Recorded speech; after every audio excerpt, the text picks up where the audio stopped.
All right, guys, let's take a look. All right. So the claim is the whole reason the test is being done in the first place. It gets us rolling, and then I don't care about it until I'm about to write my conclusion. So what is the claim that's being made here? At least 20%. So the claim is P greater than or equal to 0.2. All right, the minute you write that down, you forget that it's a claim, it's just a statement. We already talked about the fact that that has to go in for HO because it has a equal sign. The other guy's got to be the opposite of that. Yeah. Notice that, just to talk about this for a second, our claim is the HO. We actually don't want to find evidence. If we found evidence that that's wrong, that means that we're wrong. Do you guys see what I'm saying? So I told you that earlier, that finding evidence is not always what you want to have happen. Sort of like if you're accused of murder and you're like, well, I don't want them to find evidence that I did it, right? So here, I don't want them to find evidence that this is wrong, actually. I don't want to find evidence that it's wrong. So finding evidence would be bad here. So when I say we failed, that's a good thing. We didn't say that what we thought was right was actually wrong. So let's see what happens. Right now I know how many tail tests it is and where that tail is. The tail's always gotten from this guy. This is the guy that thinks it's extreme, that it's away from the middle. That's why the hoe always has the equal sign, so that I know that the high always tells me where the rejection region is. So in this case, this guy says less than. It's going to be one tail down there somewhere. Can we use Z-scores? Let's see. We've got to look at NP, NQ. N was who? 996. And P is 0.2. Cool. So 996, what's Q? That's crazy. 996 times 0.2. 190 who do? 9.2. Alright. And then 996 times 0.8. 796.8. Sure. And those are both bigger than 5. Check. Yes, sir. Where did you get the point from? If P is 0.2, Q has to be 0.8 because, of course, P plus Q is always 1. Because they're opposites, right? Successes, failures, they have to equal 1 or else you left somebody out. It doesn't matter if they're wearing hats or what. Same thing is true, always. And again, so I said this one earlier, this is the same thing as alpha. We know now that it's a one-tail test. We know we can do something. We can use Z-scores. So one tail, Z. Down here. So if you look up on your T-score chart, one tail, 0.05, go all the way down. Because if you stop, you get a T-score. I don't want a T-score. Go all the way down and you get good old negative 1.645. Now you put the negative. We're the humans. We're better than freaking paper. Paper says 1.645. I say, that's nice paper. It's down there, so it's negative. Because what's in the middle? 0. For an actual score of 0.2, right? Z-score would be 0. Is that cool? Alright. Make sure that's cool. Okay. So how do I say this in words if Z-star is less than negative 1.645? We can reject the hoe, support the high.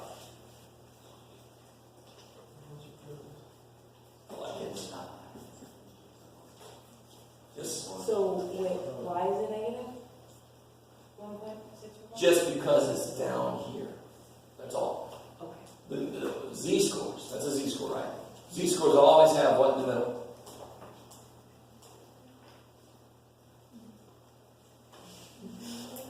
Z-scores always have 0 in the middle, right? Real quick.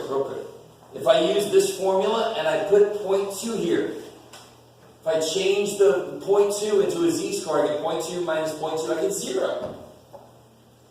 course, the middle number is always going to have a z-score of 0 because it's 0 away from itself.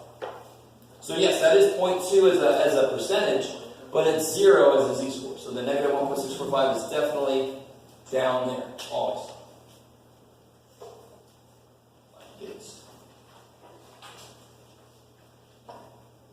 So I just put these here in case you needed some help, but because the n is going to be the total number.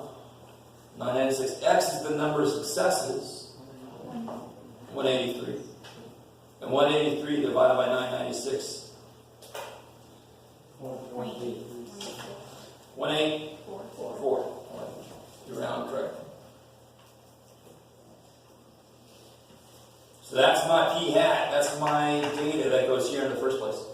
And really, I'm seeing how far away it is from what the claim says it is. If the claim has 0.2 in it, I want to see how far away 0.184 is from it. And what operation is fundamentally checking to see how far apart two numbers are. How do you check to see how far apart two numbers are? You take a difference, right? Subtraction. And what's on the top of the freaking formula? Freaking minus? Yes. Okay. I really desperately want the simple stuff here to make sense. This is what we see in our sample. That's why it's got a little hat on it. This is what is the middle claim from the claim. I want to see how far apart those things are. And of course, what measures distance in statistics? Z-scores. Right? So that's why we use a z-score for hypothesis test, because it's fundamentally talking about how far apart things are. So we get 0.184 minus 0.2 divided by the square root of 0.2 times 0.8 divided by 996. So let's see if we do 0.184 minus 0.2 divided by square root. Phew. Negative 1.26.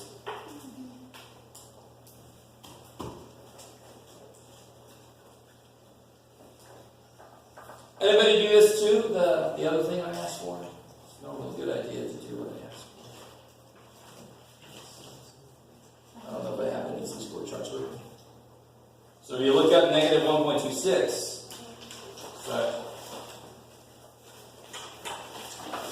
so the negative 1645 has an area in its tail of 0.05. We know that because the alpha was 0.05. Alpha is the area in the tail of the critical z-score. My z-score, the area in its tail is the p-value. That's the connection. Alpha is the area of the critical z. The p-value is the area of my z. So if you look at negative 1.26, what area do you get? No. That makes more sense, right? It's going to be a bigger tail.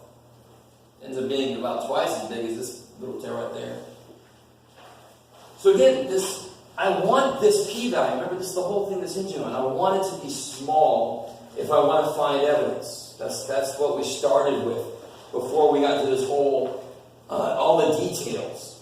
I want the probability that there was a random happenstance to be small. But this is a 10% chance that what I saw was just due to random chance. That's not small enough. That's not a small enough chance. That's too large. If it was a less than 5% chance, then we would have said that's evidence. Right? That's a pretty small chance that is just random happenstance.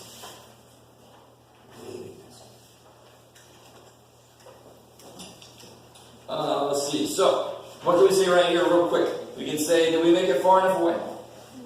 No. So we fail to understand fail to reject good. You only ever reject or fail to reject the null. You only ever support or fail to support the high. That's it. That's the only things you do. So we fail to reject the null. Yes? Yeah, so the hope, you always reject it? Or you always fail? Yep, you reject it or fail to reject it. So the only word you use with the null is reject. You either do that or you don't. Support the high, you do that or you don't. In this case, We failed to do those things. Now here's my point. So we have not found sufficient evidence to, oh shit, which word do I use? Well, which one was my claim? Which one was my claim? The hope was my claim. So then I use, help yourself out, Jeff. There. I use that language. I want my conclusion to talk about my claim. So I've got to go see what my claim was, and then use the language that relates to that. There's no ambiguity. There's no hope to God. I got a 50% chance. Yes? So do we word it like We have failed, not, so... we have not found We have sufficient good- evidence to fail? Or? No. The fail is the not. Okay. We failed to find evidence, so we have not found sufficient evidence. To reject. Good. Okay. To reject a claim that what? That he is greater than or equal to. That at least 20%. 20%. Now you just copy, right? You just totally just copy. 20% of Americans oppose owls.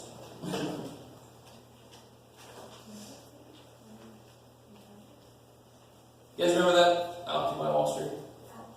Yeah. They suddenly moved on, especially because they heard the unicorn crap she was coming. I need to check that out.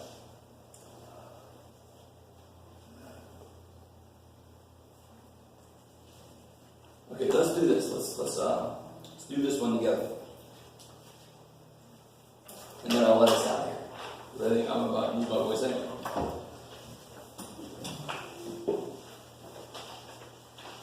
So read through this real quick. I think a few of you guys have started this.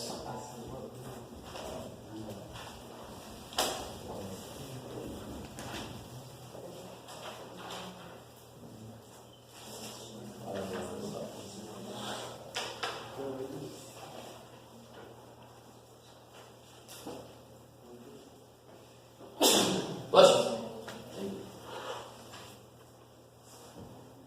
Should we use another piece of paper for this? It's up to you. Alright guys, here we go. So everybody's read through this. What's the claim that's being made? How do you say it in Mathish? P equals 0.845. Good. P equal 0.845. The claim is that the proportion of professors is the same as the 84.5, blah, blah, blah. So there's no direction to that. It's the same. So which one is that going to be, the low or the high? Good, because it's got a freaking equal, so there's no question about it. Now the question is, what's the high going to be? Yeah, what's the opposite of equal to? Not equal to. That's going to be a how many tail test? 2, because how can you be not equal to something? Be bigger or less than it. So that's the one where you used to use the symbols, both of these together, but we like math people, we don't like multiple symbols in a row. So it's going to be a 2 tail test. That's step 1. Step 2, I got to check what? Yeah, it's a normal, so the N, P, N, Q. What's N?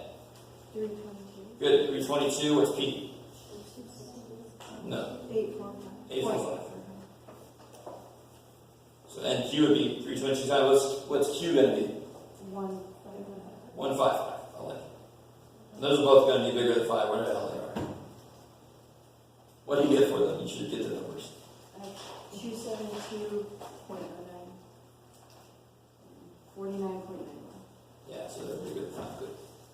Alright, so that's the same idea as greater than 30 for means. This is the check I got to do for percentages.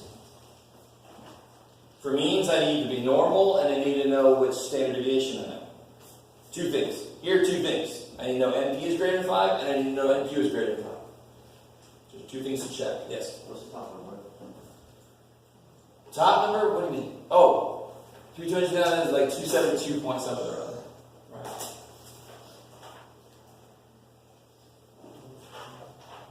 So alpha is 0.01.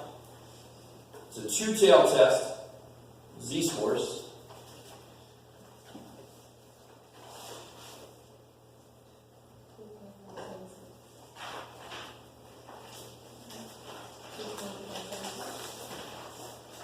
Yep. So negative 2.576, positive 2.576. You guys getting that? If you look at 0.01, 2 tail, that should be the very first column, all the way down because it's the z-scores that I want.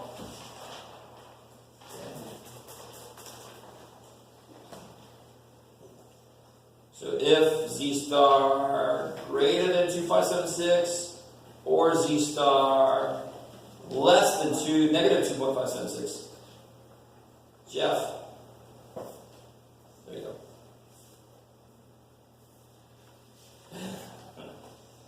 That's vaguely our number system. Then I can do what? Reject.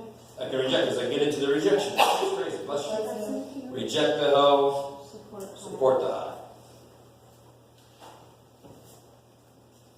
Give myself some work.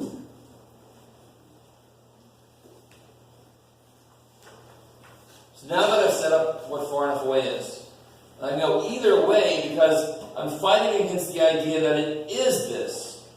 So I just have to get far away in either direction to show the evidence against that. So now what do I know for my sample? How do you get p hat?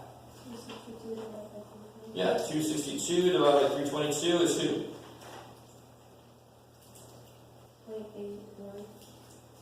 0.81? 81. That's right. And that's all I need. Z star equals p hat minus p divided by square root of pq over n. So now I just got to throw in what I know. I know p hat is 0.814. What's p? Yeah, 0.845. Divided by the square root of 0.845 times 0.155. Alright, check. Divided by 322. Good Lord. So, I really hate teaching it like that. That's why I didn't do it. But now that we've suffered through Jeff's explanation of why the formula is the way it is, it's just plug and chug. Plug it in and then hope to God you put it in the calculator correctly.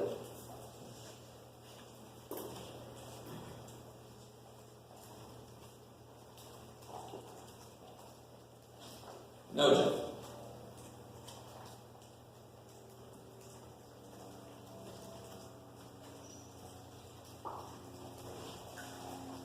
So I get negative 1.54.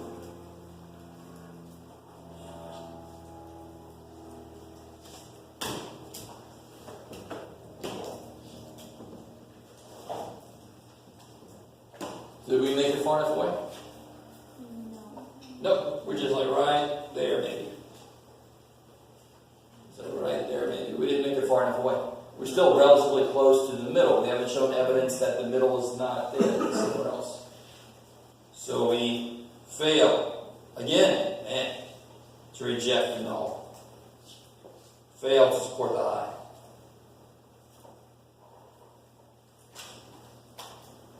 Because we didn't make it far enough away.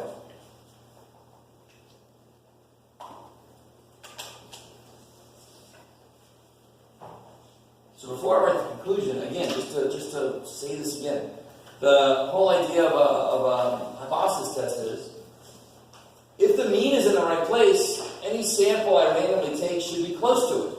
Or in this case, the percentage. Any sample I take its percentage should be close to that.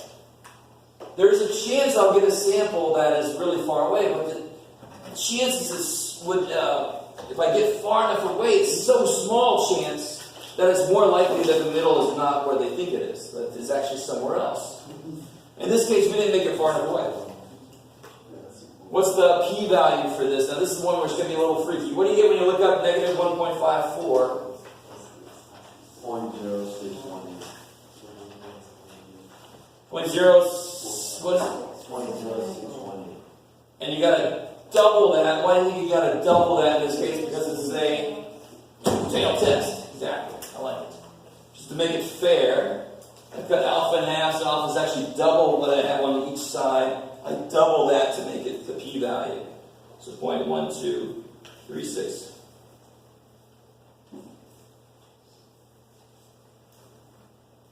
But no matter what you do, so that's 12% chance it was by random occurrence. So that's too high. I can't say it's evidence. It's too high of a chance it was just random occurrence. Therefore, we have not found sufficient evidence. What kind of language am I going to use? You're like, oh, I got some language here. Yeah, the claim was the null, so again, we're going to use this language here, because the claim was the null. Fail becomes, we have not found sufficient evidence. 2. Reject, the hoe becomes reject the claim.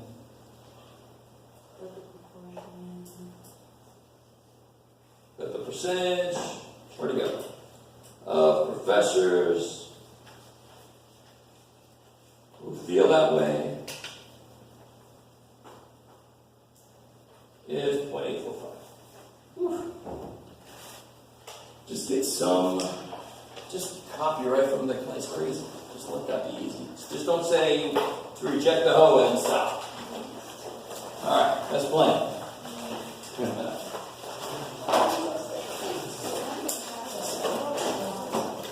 Not yet, never. So I'll have answers for that practice test, of course, on Wednesday, because that's the review day. The test is on Monday.